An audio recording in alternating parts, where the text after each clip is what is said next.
नमस्कार। इस संसार में यात्रा करते समय जब लोग घर से निकलते हैं तो कौवे के शगुन देखते हैं। कौवा क्या कर रहा है, कौवे की जो भाषा है, कौवे जो एक्शन है कौवे के, कौवा कुछ कहता है, सांकेतिक भाषा में कहता है।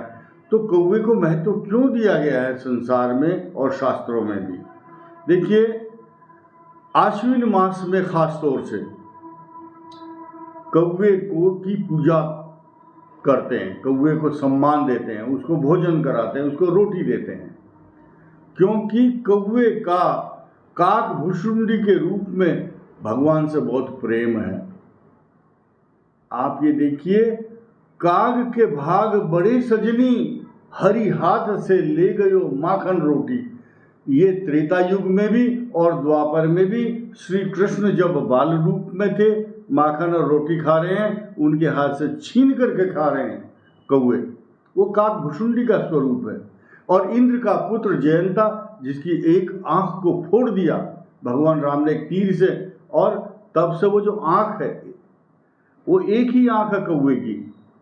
तो वो ही आंख की जो पुतली है, उसी से इधर देखता है, उसी से इधर देखता है। जब इधर देखेगा तो इधर का कुछ भी नजर नहीं आता, जब इधर देखता है तो इधर का नजर नहीं आता। एक ही पुतली को दोनों तरफ 2 in 1 घुमाता है वो।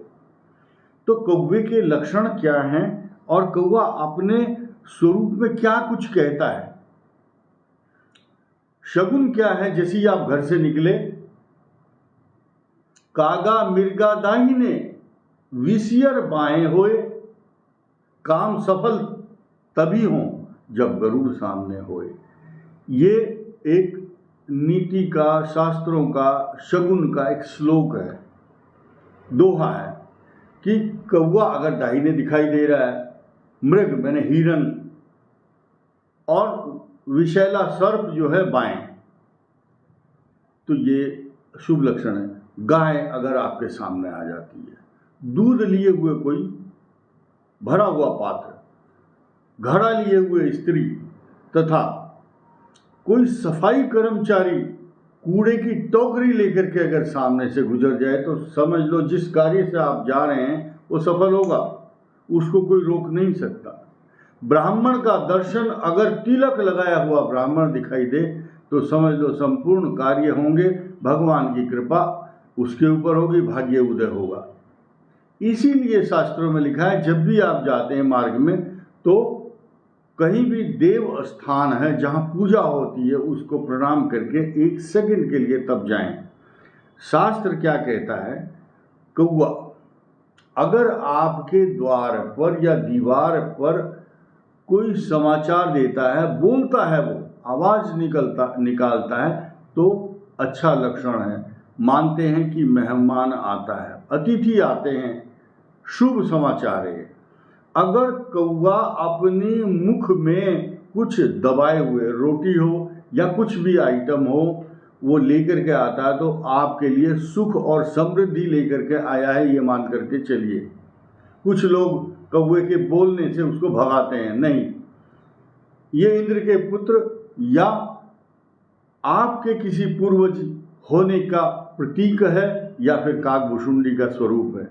क्योंकि रामचरितमानस में उत्तर कांड में भगवान शिव भी काकभुषुंडी के मुंह से जो कथा चल रही है उसको श्रवण करने जाते थे, और दूसरे वेश धारण करके जाते थे। कौन सा? पार्वती पूछती थी, आप कथा सुनने जाते हो तो आपको देख के तो वहाँ सब खड़े हो जाते हो, क्योंकि आप तो इस सृष्टि के नायक, ब्रह्मांड के स्वामी हैं।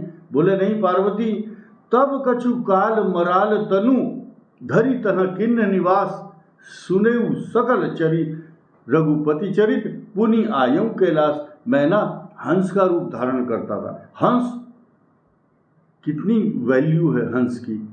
पृथ्वी पर चल सकता है, जल में तैर सकता है, आकाश में उड़ सकता है, जल थल वायु तीनों का स्वामी, और दूध को पानी से अलग करने की क्षमता, वो ज्ञानी है। लेकिन कथा किससे सुन रहा है?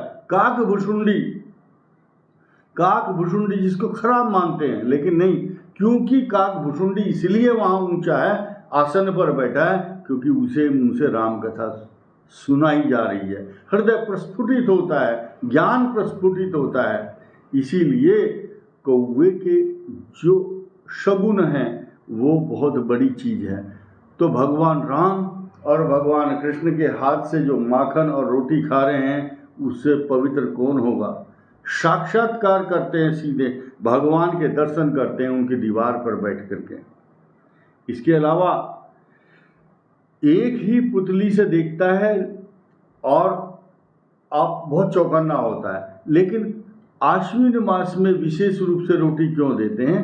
क्योंकि कन्यागत, अब सुनिए ध्यान से कि कनागत शब्द कहते हैं, श्राद्धों को कहते हैं कनागत। क्यों कहते हैं कनागत? शुद्ध शब्द है कन्या आगत, कन्या राशि में सूर्य आएगा तभी आश्विन मास होगा, उसको बोलें कनागत। और उस मास में सारे पूर्वज, सारे देवता सब पृथ्वी के निकट होते हैं और जो कौवा है वो उनका मैसेज लाता है। वो मैसेंजर के रूप में है या आपके पूर्वज के रूप में वहाँ आकर रोटी ग्रहण करता है, क्योंकि वो अपने पूर्वजों के प्रति आसक्त रहता है, ऐसा शास्त्रों में लिखा है। उल्लेख है कई पुराणों में, विष्णु पुराण, गरुड़ पुराण। इसीलिए आश्विन मास में माँ दुर्गा की पूजा भी होती है, क्योंकि नवरात्र आते हैं और देवता पृथ्वी के निकट होते हैं। इसीलिए पूरा आश्विन मास पितृदेवताओं की, कुल देवता, इष्ट देवता और नवरात्रों में दुर्गा जी की पूजा, ये आश्विन मास का महत्व है। आश्विन मास में अगर कौवे को आप रोटी देते हैं तो समझ लो पितरों की कृपा आपके ऊपर होगी। तो शुभ शगुन यही है, जो कौवा है अपनी तरफ से एक मैसेज लाता है और आपको सांकेतिक भाषा में अगर आवाज़ दे रहा है तो शुभ शगुन समझिए और आपके लिए कुछ अच्छे संकेत या अच्छी शुभ होने वाला है आपका, ऐसा मानकर चलिए। इस वीडियो में इतना ही। धन्यवाद।